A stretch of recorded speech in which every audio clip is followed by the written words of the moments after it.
For this review it's back to the Volvo wall and let's pick ourselves a roadworks machine.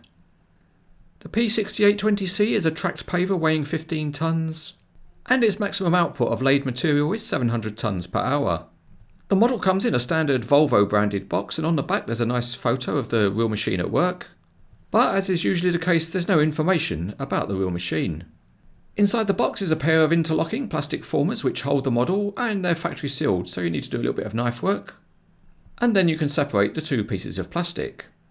With that done, you can then lift the model out. I said you can lift the model out. Get it out, what's the problem here?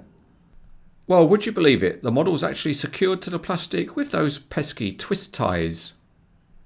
Now, it's not at all clear why the chief executive of packaging engineering decided that these twist ties were necessary.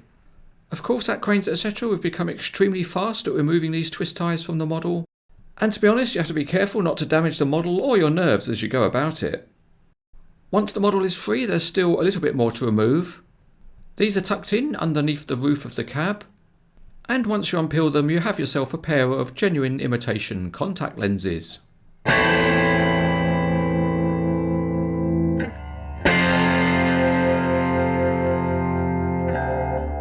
Looking underneath, the metal tracks have got good detail, there's a big rubber material belt, and the material spreading auger screws look good too.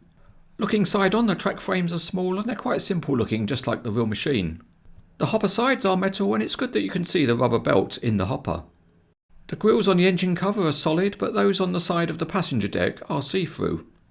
The beacon lights on the canopy are painted, so they're not quite as good as the see-through plastic variety.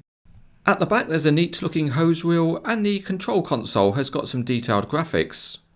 There are textured walking surfaces on the screed, and the screed control console is very detailed also.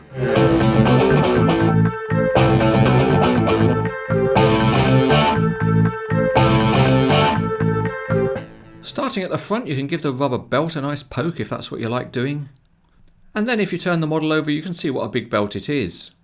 It is made of pliable rubber, so if you get hold of it and pull it, it will move. Another moving part underneath is the auger screws, and they both rotate independently. And that's a nicely implemented little feature. Moving on to the crawler tracks, they are quite small on this model and they are too stiff to roll on a smooth surface. You can rotate them by hand, but will they work on a rough surface? Well, no expense is spared here on Cranes etc, so here they are being used on a rough surface, and yes, if they bite, they will roll.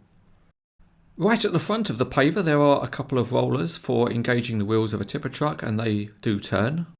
And the sides of the hopper are quite well engineered, they're pleasantly stiff and they can be posed in an open or closed position. The other features at the paving end of things include the screed, which can be raised or lowered on little hydraulic cylinders, and they are stiff enough to hold the screed up if you want. And the screed is also extendable for width. Both sides pull out smoothly to give a realistic looking paving setup. There are a couple of working features in the operator's area, and that includes the seats, which can pull out to give a better view. Although the control console is fixed in position in the centre, so you can't actually put it in front of one of the operator's seats. But never mind, at least the operator won't get either sunburn or wet because the canopy has pull-out sections. Moving out onto site, and here we see the Cranes etc roadworks team planning how to best get rid of some old rubbish. Apparently the plan involves mixing it with asphalt and then laying it down where it may be of some use.